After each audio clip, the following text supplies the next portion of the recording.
All right, we're back. It's another Carolina podcast. Quarantine edition, week 2. Wes Mitchell, Chris Clark, Pearson Fowler here, as always, practicing our responsible social distancing. I still miss seeing y'all's faces. It's still weird kind of talking to y'all without seeing y'all, but we're trying to be responsible and also keep pumping out compelling content because, frankly, there's still plenty of things to talk about. South Carolina has a new commitment for the class of 2021, and Gamecock Central, mostly you two guys, also with the help of Colin Taylor and everybody else over there, have put together one of the most phenomenal things I have seen in terms of keeping us all entertained with fresh, original, local content as we are a little bit starved for sports right now, and that is the Ultimate South Carolina Athlete Bracket. Who is the greatest of all time? 4 quadrants: basketball, men's and women's, baseball, football, and then all the other sports in the 4th quadrant. We're going to talk about that. We're going to talk specifically about the football quadrant of that bracket. But before we get started, any updates from y'all's lives in terms of living the quarantine social distancing life? Not much here, man. I mean, it's I guess we've all sort of settled in to the routine, trying to stay in as much as possible. I have still gotten some to-go orders at times. It's kind of that's the weird thing. It's kind of a weird mix. Like you're supposed to stay home, but you're supposed to try to support local businesses too. So there's a little bit of a disconnect there, I feel like. But yeah, it's been weird, but it's almost like we've sort of settled into it, I think. Chris, anything new in your world? No, man, it's been, as we discussed last time, I think Wes and myself, we're both used to working from home, but we both like to get out and things like that. And no problem on this end, not getting out. It's been, I've been honestly keeping so busy that I've gotten up in the mornings and then I look up and it's like 6 o'clock at night. And I feel just as busy as, in the past. We've still been, cranking out content as much as we possibly can. And with the kids at home and doing school and all that. And we've been cooking all our meals for the most part. At some point we'll get out a little bit more. For the most part, we've been cooking. So it's been busy. And, I'm just hoping that we can all do our part and maybe have football later this year. That would be good, but we'll just have to see how it goes. Yeah, fingers crossed on that. Like you said, it's still been busy. We have plenty of football things to get to, and y'all both sound good. You sound well. You don't sound like you've started to go stir crazy yet. I was working from home into last week, beginning of this week, and I can see how people would start to get a little bit stir crazy. I've been coming back into the studio.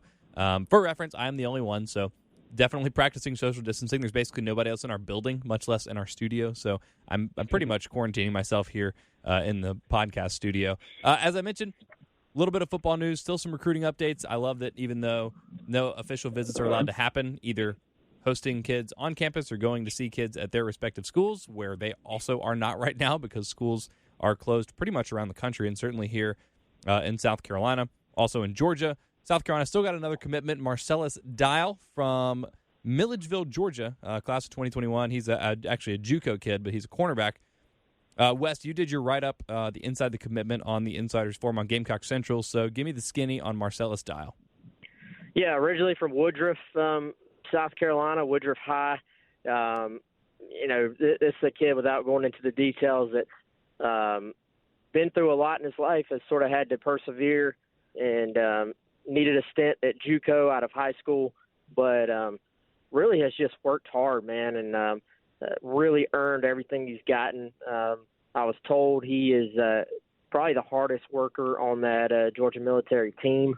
That he's a kid that's athletic, long, has some physicalness to him, has some physicality, is a guy that I think really just fits athletically what South Carolina's looking for at the defensive back spots, in their defense. And, I don't know if he's necessarily a difference maker per se, like, a high 5-star guy once he gets an evaluation. He's not yet been ranked by rivals, but I think this is a solid pickup for South Carolina, somebody with some upside.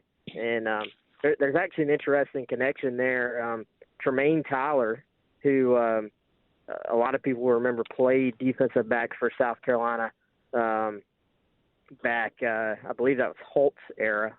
He's actually the defensive backs coach there at at Georgia Military. So there is sort of a South Carolina connection there. And the kid, the kid told us he just, it was kind of a no-brainer. Obviously, a lot of people have asked, well, how are people still getting commitments right now? And I think it's a lot of times it's when the kid sort of already knows where he wants to be. And in the case of him, South Carolina offered, sort of firmed up that they wanted him. And he really saw no need to wait. It's one of those things where he had been working to try and get an opportunity to play college football at home. And this was kind of like a dream come true scenario for him.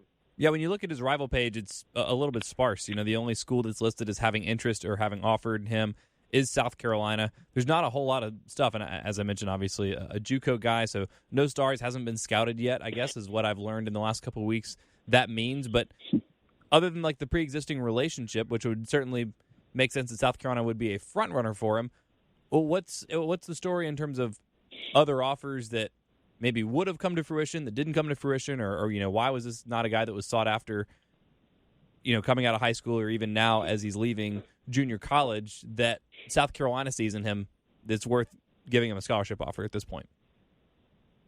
Well, I think, Wes, if you don't mind my jumping in, it was a priority. It was a priority for South Carolina to, sign a junior college defensive back, a cornerback specifically in this class, because, you look at it for the 2020 season, and South Carolina returns some guys there, most notably, J.C. Horn and Israel Mukwamu, wherever he does end up playing. But J.C. Horn will certainly be one of South Carolina's corners, and he'll be a junior. And you don't have to know a ton to know that J.C. Horn's going to have an opportunity to go play in the NFL at some point, and maybe that'll be after this season as a draft-eligible junior. And so you look at that and sort of planning for that contingency. You never know how it's going to go. You look and say, okay, there's some young guys on the roster, but hey, let's take a guy out of the junior college ranks that may be able to come in and help us out. In terms of offers, I think you look at the fact that you look at DJ Daniel, who came out of Georgia Military, and he was a guy that South Carolina offered in May of 2018. So Daniel was in the 2019 class, so he didn't get offered until I think May, late April or early May. And I feel like, at the time he had like a Troy offer, so not a lot of people. Well, DJ Daniel ended up having a bunch of schools, including Georgia, jump in on him, committed to Carolina, and Georgia ended up flipping him. He was a Georgia, guy. And so, to some degree, even though we're in, March now, later March, it's still a little bit early for some junior college guys. There's some guys out there that have a ton of offers, but we haven't even had that spring evaluation period, and we're not going to have it until a while, at least. We don't know how that's going to play out, but that spring evaluation period that's typically from April 15th to May 31st is a time where a lot of these college coaches go out to these junior colleges. They can watch their practices. They can check on their grades, because that's obviously sometimes an even bigger component at JUCO, and then they can go ahead and extend offers. And, DJ Daniel last cycle, or in the 2019 cycle rather, he picked up his offer during the evaluation period. Tavares Robinson went to his practice, scouted him, all that stuff. So things are just a little bit different right now. I mean, could there have been a chance that if things were normal that South Carolina would have waited, scouted him one more time? But they have seen him, and they have plenty of connections over at Georgia Military where they can learn things about the kid. There was a need there. They like what they've seen. They got some people they can talk to on it. So from that standpoint, it made sense. But I just wanted to explain a little bit of maybe the backstory on why, some of these things, how this one played out relative to some other instances in the past. He's listed at 5'11", 177 right now. I don't know how updated that is, but not exactly the prototypical Will Muschamp defensive back where you feel like all those guys are 6'1", 6'2", a little bit bigger, a little bit bulkier, especially with Will Muschamp liking to cross-train those guys at both corner and safety. Does he project to be just a corner? You think Carolina will try him at safety? Is he a corner nickel type? Is he a safety corner type, or just a pure corner? Yeah, I'll get in. I think you say this fully knowing that Will Muschamp and company are probably going to cross-train pretty much everybody. So I don't think you can accurately say that he couldn't end up helping out at another position. I think it's one of those things where you sort of each year you look at what you have at each position and you look at getting the best 5 on the field. So that part will never change. That being said, from everything I've heard, and Chris can hop in too, from everything I've heard, he's coming in as a cornerback first and foremost. The circumstances all, make that change potentially. That's always the case. But specifically with this case, he's coming in as a corner. And, his exact height is also something that we probably need to try to get verified. I know he's been listed at 6'1", some places. He's listed at 5'11" on GMC's roster on their site. So I'd imagine at some point that number was fairly official. But like you said in the beginning, we're still sort of learning about Marcellus Dial, and like Chris said, and I think it's important to remember. I think people that don't really follow recruiting very closely, you hear a junior college kid, you think, this guy's going to be here. I saw some people even commenting that he might be here to help this season, but these guys, we're already in class of 2021 for the recruiting cycle. So these JUCO kids, they've only had one season to show what they're capable of. So there's obviously some no-brainer types, like Chris said, that already have offers and everybody already knows who they are. But for a lot of guys at JUCO, the spring evaluation period is massive, and like Chris said, you're not going to have that. So you're either going to have one of two things will happen, is that coaches will just have to trust their information, trust what they see on film, trust what they're getting from the coaches at those schools, and go ahead and make a move like South Carolina did in this case, or you're going to see a lot of offers get pushed back, and senior years for high school kids, I think, and sophomore years for JUCO kids will now mean way more than they once did, I think, because, before a lot of times guys already had the offers before they got into their final year either of high school or JUCO. South Carolina has already nabbed a couple of commitments since the NCAA sort of shut everything down. And again, that's not – I'm not saying that to be like, oh, they did this. It's, again, you can text people. You can email people. You can – I don't know if they're allowed to FaceTime. I don't know if they have like legislation in place for that or what the legislation for that may be in place is. But point is, South Carolina has already gotten a couple commitments in the last couple weeks. Given how much the calendar has changed, given that this is now all the coaches really have the opportunity to do, and I know this is kind of fluid. We talked about this last week. Is there anybody else that you think that Carolina will be hearing from before we do our next podcast next week? I'm trying to think about the timeline. There's nothing imminent. The thing about it, man, is that you look and, I don't know that in terms of timeline, like Colton Gauthier, who talked about last week, we expected when he actually went ahead and committed, we knew it was coming, but the actual timing of it, once we did hear word that it was going to happen, it's sort of like, okay, it wasn't like it was scheduled a month out, and so same deal with Dial. It sort of came out of nowhere. It was a guy that, was going to, visit this spring, and then obviously all this stuff happened with spring visits and stuff, and you thought things were probably going to be on hold with the kid for the reasons that we already outlined, evaluation period and all that. And then it happened. So there are some guys that I feel like South Carolina's, maybe positioned well with. The momentum has picked up maybe a little bit more than anticipated in terms of landing some commitments. I thought it was potentially going to be very slow, particularly when this stuff came up about not being able to visit, coaches not being able to go on the road for a while and things like that. So nobody that's completely imminent, I'd say. There is a chance of a guy or two maybe into early April, but nobody I'd call a lock or nobody that's scheduled, I guess you could say right now, Wes, unless you can think of somebody I'm leaving out. No, I think it's like you said. There's some guys that maybe watch, but nothing that's just locked in that we already, are completely anticipating, I guess is probably the best way to say it. Well, if anything does happen, GamecockCentral.com is going to be the place to find it when it breaks. And obviously, Wes and Chris and I will be here every Wednesday on another Carolina podcast to break it down. And like I said earlier, still plenty of content. I've been really appreciative that we have had a couple of commits to have some real actual football things to talk about. And if y'all don't want to miss any of that, GamecockCentral.com, make sure that you subscribe to that. And also, give you access to the Insiders Forum, where you can ask us questions for these podcasts as we enter the off season, and especially now an unusual off season with the quarantine. We're going to lean on y'all as much as possible to just kind of see what y'all are interested in, see what y'all want to know. We are going to get to a few of y'all's questions here in just a second, but the other fun thing that's going on GamecockCentral.com right now, and you don't even have to be a subscriber to participate in this, is your March Madness-style bracket of the greatest South Carolina athletes of all time, broken up into 4 quadrants. As I mentioned earlier, we're going to focus specifically on the football quadrant. And, Wes, I want to ask you first.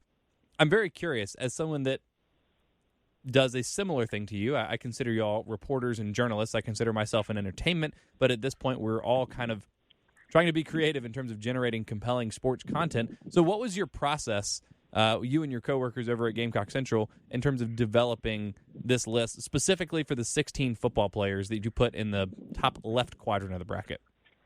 Yeah, well, we'll give all the credit or the blame, according to a few reactions I've seen on Twitter, to Colin Taylor. He is the brainchild behind the bracket. Basically, what we did is he put together pretty much the entire thing, and then sent it out to us and said, who needs to move up, who needs to move down.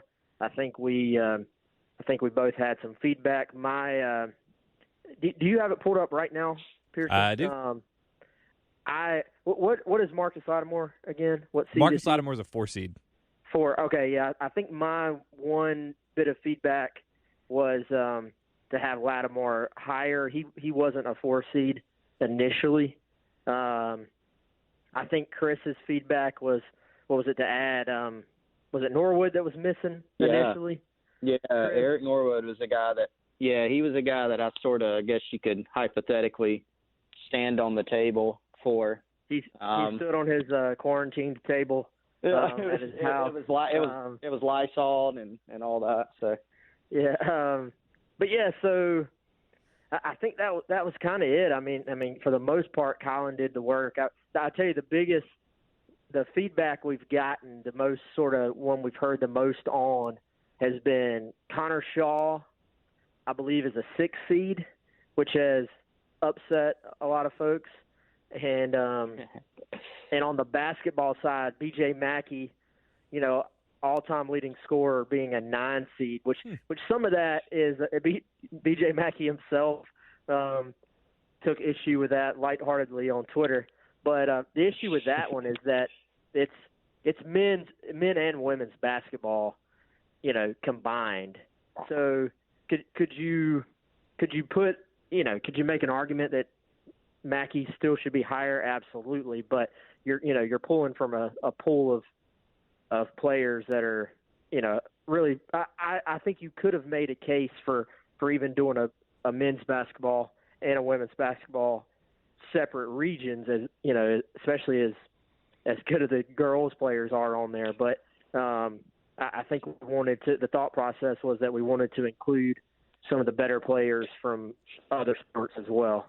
So y'all have already done a lot of the, I guess, relitigating of seeds and things like that. Obviously, a bunch of work went into it on the front end, and I'll have to ask Colin tomorrow. We're going to do another episode of The Hard Foul, and he and I were going to focus a little more on the basketball, but since this is his brainchild, I will ask him about sort of the entire process of seeding everybody. But y'all have already done the hard work in terms of selecting the seeds, and we could quibble about who goes where until we're blue in the face. But what I kind of wanted to do today, there are 3 of us. So anytime we vote, there is going to be a winner and there's going to be a loser. So we're going to do this democratically. We're going to go through each matchup.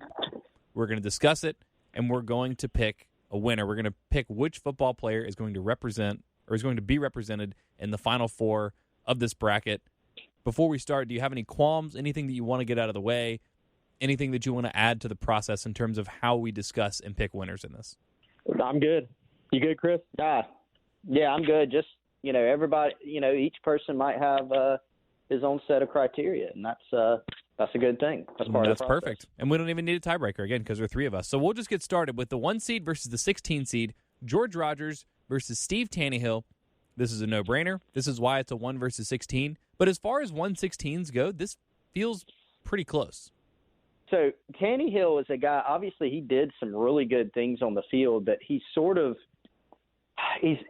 like a little bit like Steven Garcia, and Garcia obviously did some really good things too. I mean, he's the quarterback on the only SEC Eastern Division winning, team in school history. And, Garcia, obviously his career did not go, especially at the end, how people envisioned.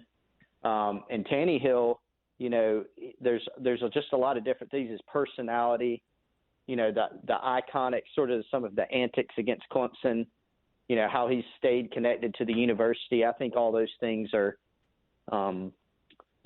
sort of maybe upped him in the eyes even of Gamecock fans. If he was just if he had the personality of someone like, I don't know, like Phil Petty, I mean, maybe he's not as highly thought of. And I'm not taking away anything from, the on-field accomplishments, obviously quite good for Steve Tannehill too, but I think his personality has weighed into it, a lot. Similar to how, we think of Marcus Lattimore as a guy, outstanding player on the field. One of the greatest players, really, if you're talking about guys in college football history, Marcus Lattimore is probably up there on that list, even with the shortened career. But his personality and the type of person he is, the unique personality, I think that makes people stand out. But, I'd have to go with George Rogers here. I mean, Heisman Trophy, first rounder, amazing career in college. I think that's you're right. It does feel closer, but I think George Rogers has got to be the clear winner.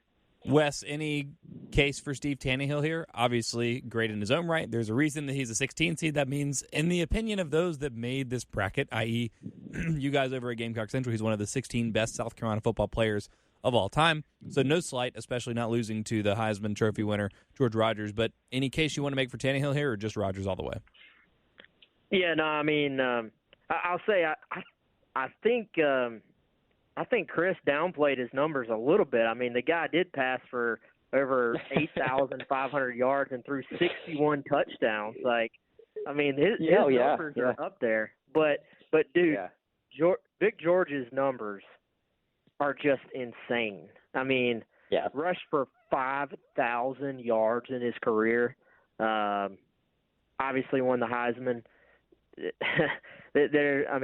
It's kind of a no-brainer, obviously, I think, as far as the vote goes. But, Big George is the one seed for a reason. There's no Cinderella upset on this one. Steve Tannehill, vanquished. George Rogers, moving on. Next up, and I'm not going, actually down the bracket. I'm just reading. You'll have these nice little write-ups down there, too. And by the way, again, check this out on GamecockCentral.com. Next up, the 2 seed, Jadeveon Clowney versus the 15 seed, Deebo Samuel. We had Chris on the halftime show on 107.5 The Game yesterday, and I said that this is maybe one that smells like a potential upset just because, as great as Jadeveon Clowney was, maybe I think you can make a really compelling argument that he is the most talented football player to ever pass through the University of South Carolina. And Carolina fans appreciated that, but Carolina fans did not love and do not love Jadeveon Clowney in the same way they do Connor Shaw, Marcus Lattimore, and I would say for some, even Deebo Samuel. Certainly some recency bias there. Deebo Samuel obviously having a great start to his NFL career, which I think makes for another interesting case because people have just seen a lot of Deebo lately. Saw him break Jerry Rice's rookie record at over in San Francisco. I think this is pretty close. I still think the correct answer is Clowney, but if we're just talking about a fan vote, I would not be surprised to see the people voting on this make it pretty close between Deebo and Jadeveon, and maybe even an upset. People love Deebo. What do you think, Chris? Yeah, people do love Deebo, and I think it's just the progression that he showed as a player. Some of the plays that he made have sort of become ingrained in Gamecock fans' mind. And there's also, not that this is a bad thing, but the recency bias maybe plays in a little bit here because we just saw him do these things, a year ago. And then we saw him, get drafted by the Niners. And then we saw him play in the Super Bowl, and have a nice rookie season. And so those things all weigh in. If a guy has a really, really solid college career and then he just, maybe doesn't get drafted higher, doesn't do a lot as a rookie, maybe he fades away a little bit. But everything's so recent with Deebo, and just the amount of things he could do, whether it was on special teams as a returner or even a gunner, some of the plays he made. I mean, you think back to that game South Carolina lost, but he had a huge game against Clemson a couple years ago. Just a lot that he did. But Clowney's just almost one of those sort of larger than life guys because, I mean, he was the number one recruit in the country. He picked South Carolina. He was outright dominant. He made plays that won South Carolina games. I mean, individual plays that he made. He's gone on to a successful, lucrative NFL career as well. So I'd still have to go with Clowney, just because, the factors that I laid out. But as far as a 215 seed, it is pretty close in my mind. But you're picking Clowney. Yeah. Wes, are you going to pick the upset here? No, I can't. I mean, I want to, but Clowney it's not just the numbers, man. And I know the numbers his junior year weren't as up there as a sophomore, but just the amount of attention that opposing offenses had to pay to Jadeveon Clowney, the amount of game planning that went into making sure he didn't beat you, the ability for him to help the other guys, get one-on-one matchups on the defensive line. Clown, and this takes nothing from Debo. I mean, I love Debo. Debo was amazing, but he's just matched up with Jadeveon Clowney. So I got to go Clowney here. If y'all are both going Clowney, I'm going to throw a vote Debo's way just for posterity. I'm taking notes right now of how these results are going and what the vote breakdown is, and I guess I'll post it in the thread when we post it on Gamecock Central or something like that. But just so that the record shows that Debo Samuel is deserving of a vote, kept the game close. Maybe this is a tie game with 2 minutes to go, but then Jadeveon Clowney reeled off 8 straight points and ended up winning it. Just want to make sure that the final score pays respect to everything that Debo Samuel did for South Carolina and how strongly Gamecock fans feel about him. Next up, we have the 3-seed Sterling Sharp against the 14-seed Del Wilkes. Chris, this is an interesting case. We have some of these that are old school versus new school. This is a couple of old school guys, and so I think for the people that got to watch Sterling and got to watch Del around the same time in the mid-'80s, this will be a very interesting matchup. I unfortunately didn't get to see either of these guys in person. Which way do you lean on this? Yeah, I'm with you in that I didn't get to see these guys in college, didn't watch them in person. But I got to go with Sterling Sharp. Again, the excellent pro career, is sort of a side note or something that you can keep in mind. But this is a guy that if you talk to a lot of people who are around the program or around college football at that time, long time people who've been around, they just absolutely rave about Sterling and just how talented he was. And, the other thing is Brett Favre has said in the past that Sterling Sharp is one of the best receivers he's ever played with. He lumped Robert Brooks, another Gamecock guy, in that category as well. But he was just amazing, with some of the stuff he could do. So taking nothing away from Del, he's a consensus All-American. There's not many of those out there at the school, but I'd have to go Sterling for sure. I think just 4, right? And I don't know if Sterling was one of them. I know Del Wilkes was one. Obviously, George Rogers was one. I don't remember the other 2, but I think there have only been 4. Wes, I don't know if you know the exact number on that, but are you also going to go Sterling, despite Del being one of the actually, and Sterling may be one of the other consensus All-Americans. I'm not sure. But which way are you going on this, Wes? Yeah, Del Wilkes does get bonus points for being a very successful professional wrestler. Mm-hmm. He's from Columbia, Irmo grad. Trying to throw as many bonus points his way as possible, but man, the problem with our first round here is that some of the better seeds, Rogers, Clowney, Sterling Sharp, these guys are the absolute cream of the crop, and there's a reason why they're seated as highly as they are. So I got to go Sterling as well. Jay Phillips and I had a conversation about Sterling Sharp, I don't know, a couple of months ago. I guess it was towards the end of the football season because we were trying to figure out where Brian Edwards fits in the pantheon of great South Carolina wide receivers, of which there have been many. And he said Sterling Sharp, number 1, no question. And I said, what about Alshon? What about Sidney Rice? Brian Edwards has all these records. I didn't earnestly think that Brian was necessarily number 1. Certainly deserves to be in the discussion for top 5 or so. But Jay, listening to Jay tell it, he was basically just deluxe Debo Samuel. And so while I wish I got to watch him, and I can't speak from personal experience watching him, it sounds like that's the right pick. But again, I want the score to be a little bit closer in this. You took my what was going to be my I guess, deciding factor was Del Wilkes having the professional wrestling career that Sterling Sharp did not. So that helps give Del the advantage. And also, I had a chance to talk to him for a long time for the Black Magic podcast that I did. For those of you that haven't listened to it, I think it's really cool. I'm not taking credit for it because it's all the stories of the players and coaches that made that 1984 football season happen. And listening to Del talk about that season for 2.5 hours was pretty spectacular. Very entertaining guy, incredibly nice, like him a lot. So I'm going to throw a vote Del's way just so that this one finishes 2-1 as well. But Sterling Sharp is going to win this 3-14 battle. Next up, Marcus Lattimore, the 4 seed, against the 13 seed Eric Norwood. Chris's, I guess, late nomination for someone that got left off the initial list. Does that mean, Chris, that you were going to pick Eric Norwood to upset Marcus Lattimore? No, man, I can't do that. Look, I was looking over the list, and I would probably have, depending on where Norwood's seated, I would pick him actually over a few on this list that would possibly surprise some people, or I would at least think about it hard.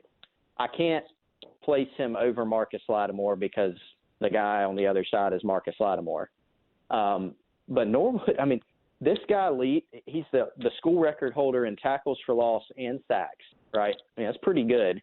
Now, he played all 4 years. He factored in as a freshman. But he was at least a 2-time, if not 3-time All-SEC selection. He was an All-American. He actually got drafted a little bit higher than Lattimore, which, that doesn't really matter to me for purposes of this, just interesting side note. But, the other thing, a little bit of more of an iconic thing, as Colin noted in his notes here on the bracket challenge on Gamecock Central, he, really had a big game in that Ole Miss contest where Sandstorm was born, against, what was it, number 4 Ole Miss. So, and Jevin Sneed. Yes. The late Jevin Sneed, actually. Oh, really? Yeah, he passed away. I think it was this year or late last year. I can't recall. I see that. But he had a really, really good career. And I feel like if Eric Norwood had played, like if he was at a later, if he played in that golden era, he was sort of right before it. And if he had played in the, 2010 through 2013 range, I think he would be higher on some people's lists, honestly. He was really good. Wasn't a big-time recruit. I think Carolina beat Oklahoma State for him out of Norcross, Georgia. He was a 3-star recruit, didn't have elite measurables, but was just a really good player. But all that said, Marcus Lattimore is Marcus Lattimore. We all know what he did, what type of person he is. I'd have to vote for Marcus. Wes, I know you have appearances to keep up. I know you need the internet to respect you and your opinion and your journalistic integrity and your intelligence, but please do it. You want to pick Eric Norwood over Marcus Lattimore here. There's no way. Honestly, if this was my bracket, Lattimore is probably for me a 2 seed. Like, I don't know, just that everything that Lattimore meant to the program at the time and to the team, and his leadership ability on and off the field, on top of everything he did on the field as a player.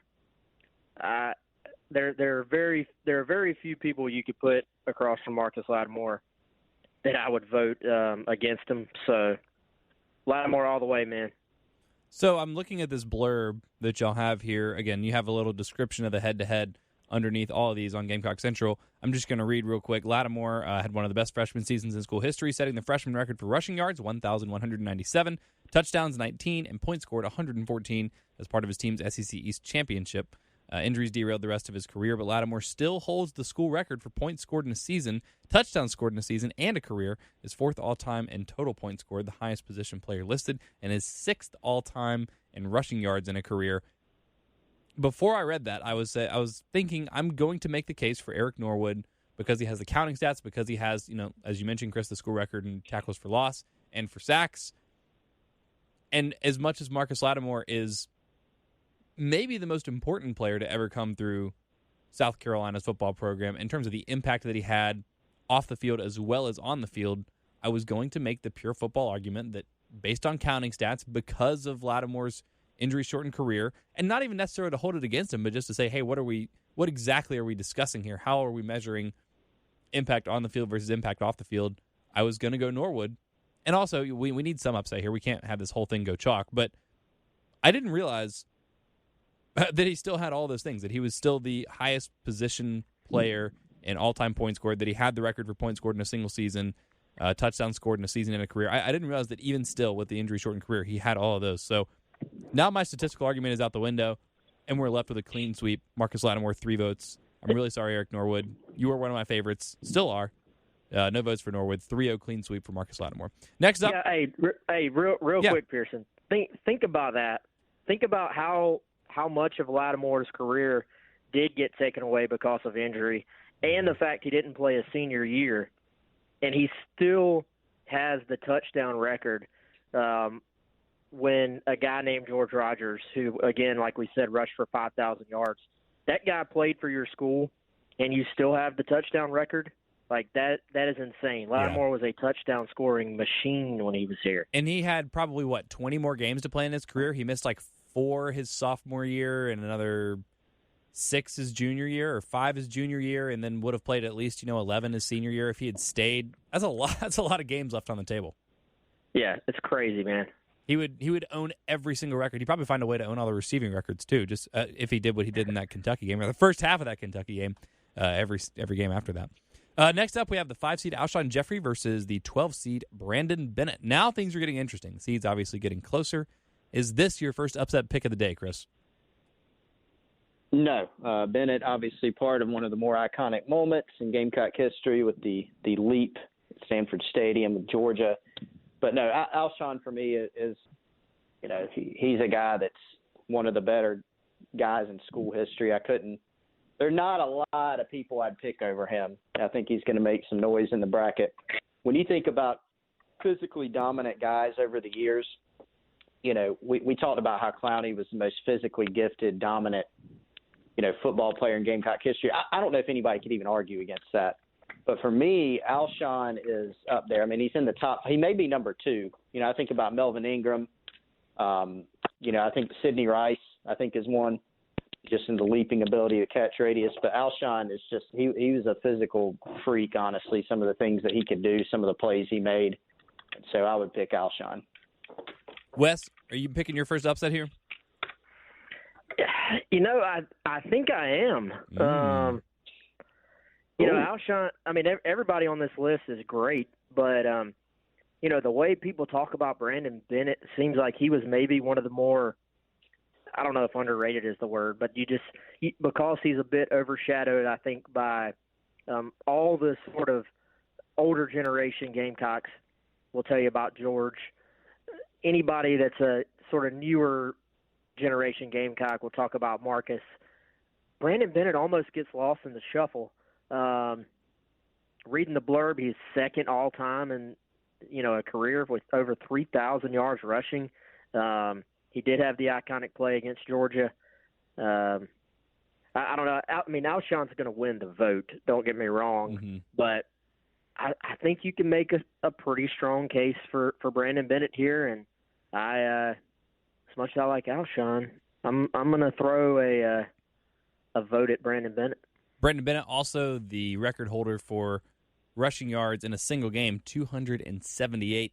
That's a lot of yards. Unfortunately, for you, Wes, for anyone that's hoping for an upset, it's not going to be here. I'm going to throw my vote for Alshon. I'm going to save this side discussion for, I think, a couple weeks from now, because I think 2 rounds from now, we're going to have the opportunity to have Alshon and Sterling go head-to-head. I'm curious how that plays out, because I think that a lot of people would make the case, and I think it's a good case, that Alshon Jeffrey is the greatest receiver to ever play at South Carolina. That has to get my vote. Alshon's going to win this one 2-1. I'm really curious where the fan vote goes with this, because I think, and this is like a little bit meta now, I think like the median age of people that are going to be voting on this is probably going to be closer to people that watched Brandon Bennett, that remember how electric he was, that remember that 278-yard game, and remember all of those 3,055 yards. So I'll be curious to see how close this one is. I think Alshon will win the popular vote. He's winning the vote for us here on ACP, and I really, really hope we get that Alshon and Sterling matchup in the 3rd round. Next up, Connor Shaw, the 6 seed versus the 11 seed Jeff Grants. I will go with Connor Shaw. Grants was to hear people that really watched him back in that era, he was really something else, in terms of what he could do, and a baseball player too, But I got to pick Connor Shaw. The recency definitely plays into it. I'd be curious to see people who like saw both. I have a feeling that Connor would still be the more popular pick of people who lived through both eras. But Connor Shaw, his record at home was sterling. Got a really good record against Clemson. He was on some of the best teams in school history, put up really big numbers, a leader, someone who works at the university now. So I think he's just got a lot. He checks all the boxes to move on, I think. Wes, now is not the time to try to be discerning and try to match up eras together. There is a right answer here. There haven't been a lot of right answers in this bracket challenge yet, but there's a right answer right here. Do the right thing. Connor Shaw. It's Connor Shaw. The winningest quarterback in school history. I don't know what else you need to say. It's Connor Shaw. Yeah, and, I think some folks, like I said, were upset about Connor being a 6 seed. But, look at the guys ahead of him. Could you have moved him up maybe a slot or two? But, maybe. And then you get into, are we going on talent? Are we going on production? Or, there's so many different criteria you could use. I think when you just see Connor Shaw 6 seed, there's a little bit of, wait, what? But then you look at who's ahead of him, and it's like, well, who are you moving down to slide him up? And then it comes down to, are we talking about pure talent? Are we talking about what the team did when he was running the team? Or, there's so many different ways you could look at it. Well, and the other part, and the reason that I don't have an issue with Connor Shaw being at number 6, you look at the counting stats, it's not the most prolific career by a South Carolina quarterback by any stretch and in any category, but just what he provided in terms of leadership and the fact that he presided over that unbelievable, not exactly a winning streak, but streak of winning for South Carolina, I think sort of puts him over the edge. I didn't watch Jeff Grant's. That was a long time ago, and full disclosure, especially for these last 3, I am leaning all the way into my recency bias and my youth, so we're going clean sweep. Connor Shaw, 3 votes to none. Next up, Steve Wadiak versus Melvin Ingram. Steve Wadiak, the 7 seed, by the way. Melvin Ingram, the 10 seed. The way people talk about Wadiak, obviously never saw him. Ingram will probably win based on recency, but my quick answer, I know we're running out of time a little bit, would be Wadiak. Wow, Wes going with Wadiak. Not where I thought you were going. Chris, are you going to surprise me as well? No, I thought about it, and again, the bias because I just didn't see him. I recognize the accomplishments. I just got to go with Ingram because I saw what he did, the type of athlete that he was, played on some good teams. I got to go with Ingram for the upset. Ingram, one of the other consensus All-Americans. I honestly, again, I don't know. I didn't watch Steve Wadiak. I feel like these could have been flipped. When you have a guy that's one of only 4 consensus All-Americans in the history of the school, I feel like that's better than a 10 seed. Also, one of the most memorable plays in South Carolina history. Maybe a little bit of recency bias here, but how many defensive ends do you see rumble 60-plus yards for a touchdown on a fake punt? It's pretty spectacular, and then also to scoop up the touchdown in the end zone after Jadeveon Clowney had the strip sack. One of the most memorable South Carolina games in recent history, and Melvin Ingram was the player of that game. So I'm going to go Ingram. It's 2-1. Glad we got a vote thrown Wadiak's way, but Melvin Ingram is going to move on. Our first upset of the day, and last opportunity for an upset, and not a huge upset because it's 8-9, but we have the 8 seed Tommy Suggs against the 9 seed Stephon Gilmore. I'm going to go with Gilmore, so I don't bury the lead. Tommy Suggs, I think he beat Clemson 3 times in a row, so that counts for something. Stephon Gilmore, I think, helped usher in the golden era of football. He's in the 2009 class. He's a huge recruiting win. Remember him playing some Wildcat quarterback against Clemson his first year. Developed into one of the best. He might be the best corner in the NFL right now, and he was really good in college too. The NFL thinks he's the best defensive player in the NFL right now. Yeah, obviously. So, and that's the pros, but I weigh that a little bit. But in terms of just what he meant to the program and how good he was, I'm going to go with Gilmore. Wes, what's your pick here? Yeah, it's Gilmore for me too, man.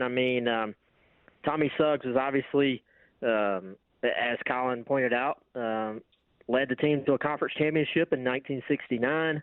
Had some good numbers. Also had more interceptions than touchdowns, which surprises me. Gilmore, I would argue, probably was not as appreciated during his time at South Carolina as maybe he should have been. But I think we're all seeing, certainly in the NFL, what he's capable of. And also major bonus points because, yes, Marcus Lattimore was a huge get for South Carolina in recruiting.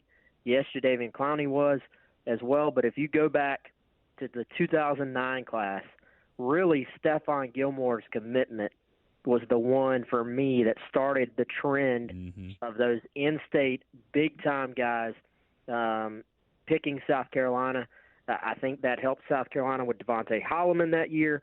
I think, and even though Gilmore isn't that like loud, talkative guy, doesn't quite have the personality those other guys have, he really helped South Carolina with Marcus Lattimore, as far as that recruitment goes. And then Lattimore paid it forward and helped with Jadeveon Clowney as much as he could. So to start that trend, Chris and I talk about this all the time. If you go to the indoor facility at South Carolina, there's a huge mural on the sideline, and all those guys played for the same team. And it's all a bunch of them are the in-state guys that were highly recruited and decided to stay home.